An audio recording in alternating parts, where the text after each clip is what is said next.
Okay, folks, let's talk a little bit about writing for news organizations, whether TV, print, or online. And I suspect that if you go into this business, you're going to wind up doing all three of those at some point. First of all, a few key things to remember about writing news or feature stories for that matter. The principles I'm going to share with you here are simple. The challenge is in the execution. The challenge is in doing the job well. Writing in the news business is not like writing for an English class or doing a term paper for a science class. Each of those venues has a particular style, and so too does the news business. Some of the styles in the news business differ. Magazine writing differs from newspaper writing, and both of these differ from TV writing. You're going to get touches of each of those kinds of writing in this class. But for the most part, I'm going to rely on newspaper-style writing in the course because it is a useful building block. Once you master that, the other types become a lot easier.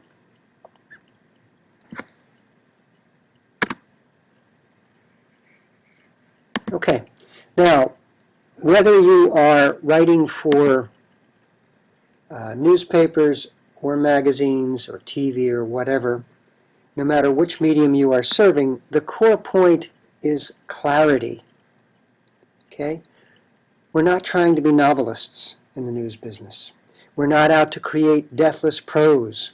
We're not poets who want to entrance readers with rhymes and lyrics, although we can be clever at times. The best news writing can come close to poetry or to fiction, but that's not your main goal. In the news business, it's information that matters, first and foremost. This may seem obvious to you, but it can get lost, in fact. In this business, we are all about gathering information and reporting it clearly.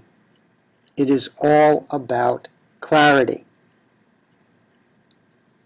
It's also about a reader's lack of time, especially these days with the internet. People will spend very little time with your work in this business. That's a humbling fact for many of us. But the reality is that readers of newspapers spend maybe 20 minutes with them each day, and that's devoted readers. Newscasters are lucky to keep an audience for a half hour. Minutes, in fact, in some cases. And on the web, people jump from subject to subject as fast as they can click a mouse. We live in a world with little patience and little time, frankly, for the products that we labor over, for days, for hours, even months in some cases. People don't have a lot of time. Now, it's not true for every article or every venue. People may spend more time with magazines, certainly, than reading something like the New Yorker or Rolling Stone or the Atlantic. Even Better Homes and Gardens they may spend a little more time with than they do with a daily newspaper. In fact, they buy magazines because they want to indulge their special interests. But even then, readers can be distracted at any minute by TV, movies, kids, spouses, friends, the net, all of that sort of thing. So we have to keep things very clear, very simple, and very engaging for people. And really these rules apply no matter what subjects we're covering, whether they're government actions or wars or elections, whether we're covering crime, a society brawl, political corruption, whatever we're covering, clarity, simplicity, and directness is what it's all about. Now that does not mean superficiality.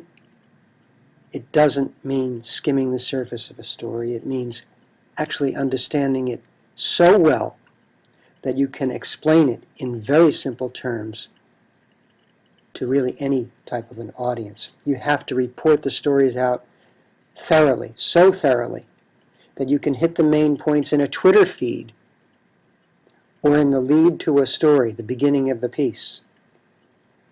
You have to entice a reader with that lead, that opening. You have to keep him or her there reading with powerful quotes, with a solid nut graph that says in 3 sentences or less what the story is about. You need to build the pieces logically with the most interesting stuff up top, spreading out from there. One of the most useful techniques, and your readings allude to this, is the inverted pyramid.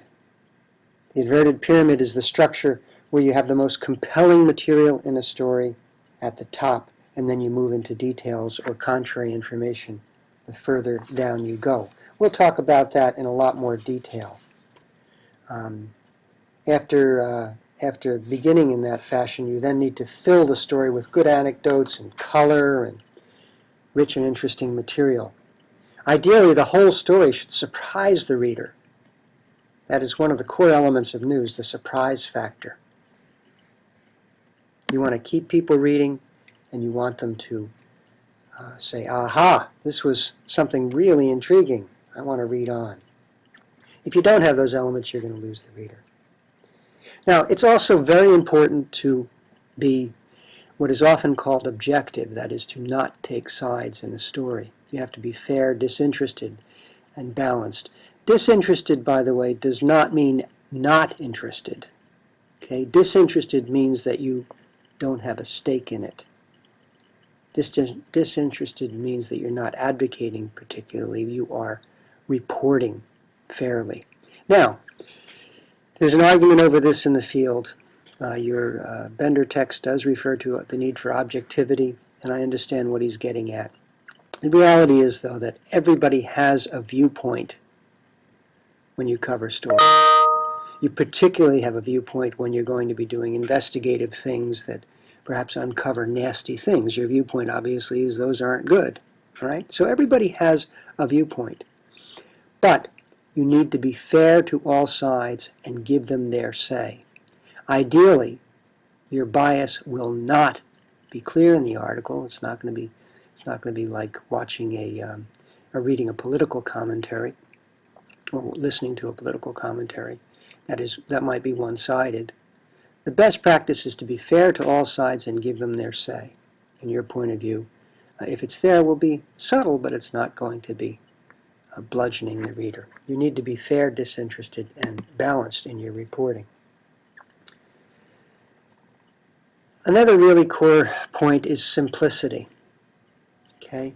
You recall the one-sentence lead in the writing assignment that we did in class. That was on the example that I handed out to you. The idea is to boil things down from the very earliest point in the story. Identify the central points, make that the lead, but keep it very simple. Okay? That's what we are about. We are about keeping things simple. Now, that does not mean we are not thorough, as I said. You need to answer the 5 W's. Or actually, there's 5 W's and an H. There's who, what, when, where, why, and how. You need to get those in the top of the story. But you need to be simple throughout. Cut out unnecessary material. Stick to the essentials. Stick with those W's, as I said.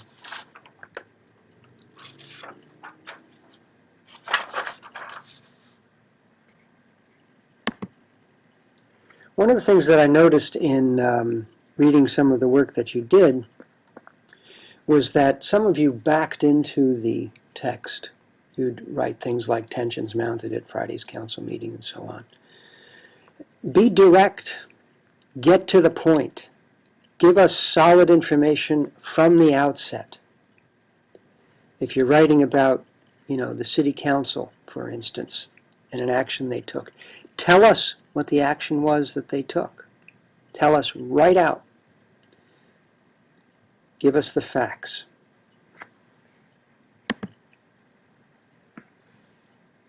Selection of news is a challenging thing, and it will vary from news organization to news organization. If you look at different newspapers, you're going to get a different sense from each of them.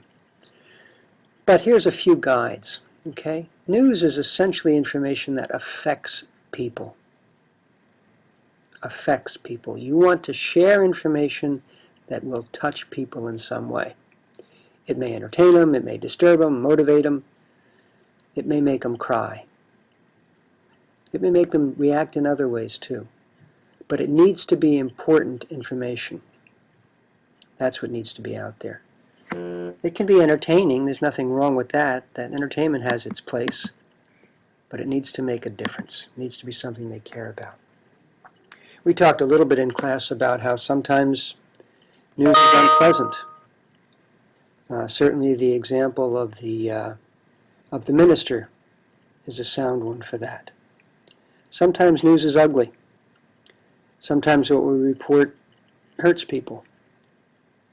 The balance is going to be, does it help more people than it hurts? We'll talk about this more as we get into ethics and the discussion of ethics, but our mission essentially is to help people. If more people are helped by something that you report than are hurt by it, that's a pretty good standard.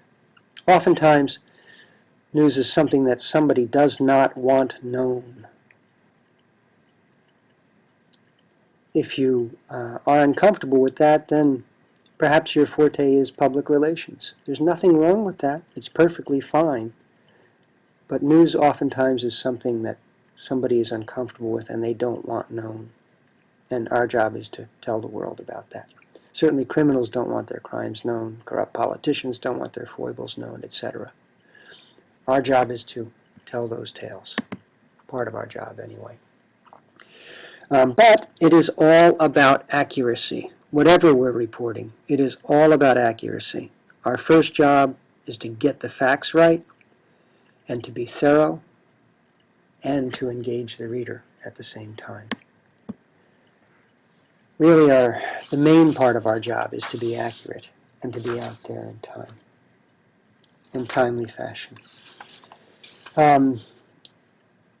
As I said at the outset in the beginning of this, and I'll go back and revisit that slide so we can take another look at it again and understand it. This is sort of an abstract concept, but the world is chaotic, right? You're going to find this when you go to your council meetings. There's lots of things coming at you from all directions in these meetings. They do follow an agenda simply, usually, but oftentimes things are unpredictable. Our job in the news business is to find order in the chaos, to tell people to select important developments, trends, changes, etc., to select them out and make them understandable to the ordinary reader, to take the complexities of the world and make them digestible. Again, to hammer it home, it is all about clarity. Okay, I hope this is helpful to you.